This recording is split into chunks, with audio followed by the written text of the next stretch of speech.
the stipulated precondition for any laws of motion, of rotational motion, studied at an elementary level, is often ignored. So what does it mean to be a rigid body? Consider a following irregular general lamina. Let's call it A, B, C, D, E, F. So consider the lamina A, B, C, D, E, F. We'll consider certain points on the lamina. Let's assign random arbitrary points in this. Point P, point Q, point R. O is the axis about which our lamina A, B, C, D, E, F is revolving around. The lamina has an angular velocity, say omega. Now as the lamina rotates with an angular velocity omega, each of the points P, R, Q, just like every point on the lamina, rotate with an angular velocity omega.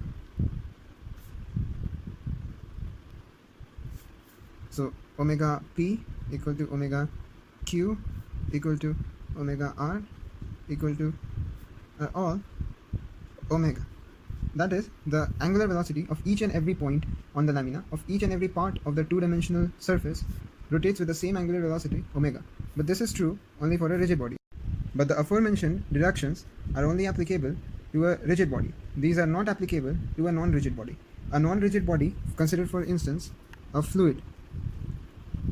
A fluid mass, a bucket full of blob or a bucket full of a liquid, say consider water, is made to rotate using a churner as shown.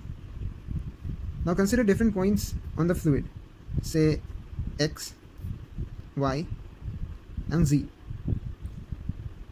Now the point X, say, has an angular velocity omega 1, the point Z has an angular velocity omega 2, and the point Y has an angular velocity omega 3.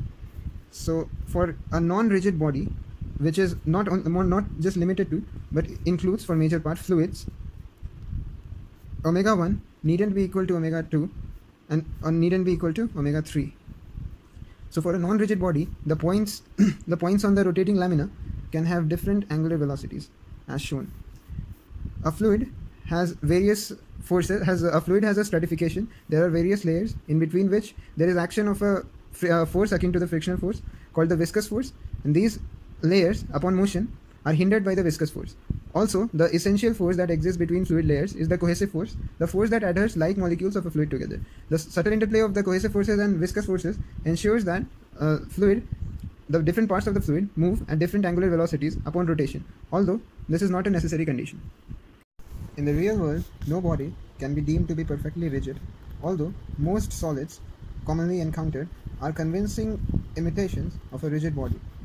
If two parts of a solid move at different angular velocities, omega 1 and omega 2, there is bound to be a relative motion and attrition between two parts of the solid, and thus they shall incur a deformation. A significant deformation in the real world is rarely observed, alluding to the presence of a large number of solids which are convincing impressions of a rigid body. But certain plastic and semi-solid materials can rotate at different angular velocities for various parts of their bulk, but such a rotational motion can hardly sustain.